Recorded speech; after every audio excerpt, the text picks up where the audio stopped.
भन्नु। हामी एकदम खुसी छौँ। अहिले रातिको 1:10 भयो जस्तो छ लगभग। अनि चाहिँ हाम्रो सबै कुरा चाहिँ सुनिदिनु भयो उहाँ माननीयज्यूले र सबै कुरो लिखित गरेर दिनुभएको छ कि हप्ता दिनभित्रमा सबै कुरो चाहिँ ओपन गरिदिन्छौँ, किनकि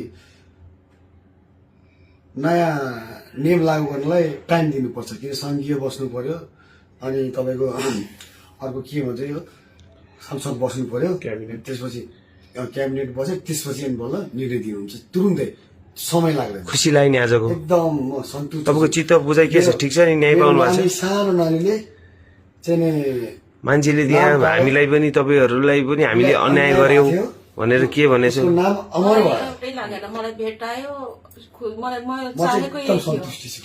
हामीले गल्ती गरेका छैनौँ नि, मान्छेले त हामीलाई दोष लागिरहेछ नि, सिमरा आउनु दिन्न रे, मलाई न्याय मिलाइदिए बस यति नै छ। न्याय पाउनु खुसी हुनुहुन्छ नि?